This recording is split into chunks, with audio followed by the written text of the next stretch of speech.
കഴിഞ്ഞ 2 ദിവസമായി നമ്മുടെ നാടാകെ വേദനയോടെയും ദുഃഖത്തോടെയും നേരിട്ടുകൊണ്ടിരിക്കുന്ന ഒരു രംഗമാണ് ആ മോളുടെ വേർപാട്.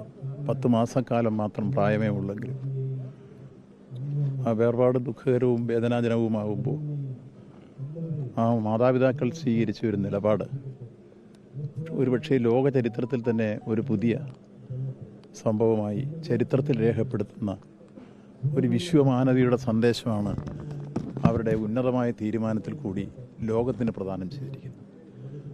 ബ്രെയിൻ ഡെത്തായെന്ന് അമൃത മെഡിക്കൽ കോളേജിൽ നിറഞ്ഞപ്പോൾ തന്നെ മാതാപിതാക്കൾ കൂടെ ഉണ്ടായിരുന്നവരെല്ലാം കൂടി ആലോചിച്ച് ആ കുട്ടിയുടെ അവയവങ്ങൾ മറ്റു കുട്ടികൾക്ക് പ്രദാനം ചെയ്യാൻ തയ്യാറാണ് എന്നറിയിച്ചപ്പോൾ ആ രക്ഷകർത്താക്കൾ അവരുടെ വേദന കടിച്ചമർത്തുമ്പോഴും മറ്റുള്ളവരെ സംരക്ഷിക്കാനും ജീവൻ രക്ഷിക്കാനും കാണിച്ച ആ മനോഭാവം എത്ര അഭിനന്ദിച്ചാലും മതി വരില്ല.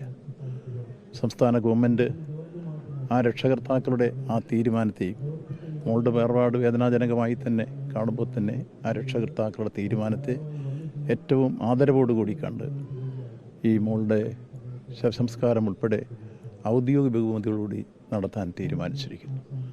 ബഹുമാനപ്പെട്ട മുഖ്യമന്ത്രി തന്നെ നാളെ സ്ഥലത്തെത്തുകയും ചെയ്യും.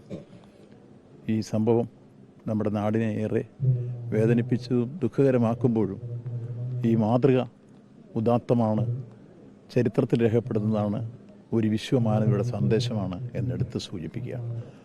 അത് രക്ഷാകർത്താക്കളോട് ഞങ്ങളിപ്പോൾ പ്രകടിപ്പിക്കുകയും ചെയ്തു.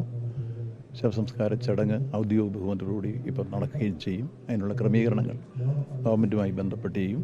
മറ്റു കാര്യങ്ങളെല്ലാം ബഹുമാനപ്പെട്ട മുഖ്യമന്ത്രി നാളെ ഈ സ്ഥലത്ത് എത്തിച്ചേർന്നതിന് ശേഷം അദ്ദേഹവും ഈ കാര്യത്തെ സംബന്ധിച്ചുള്ള പ്രതികരണങ്ങൾ രേഖപ്പെടുത്തും.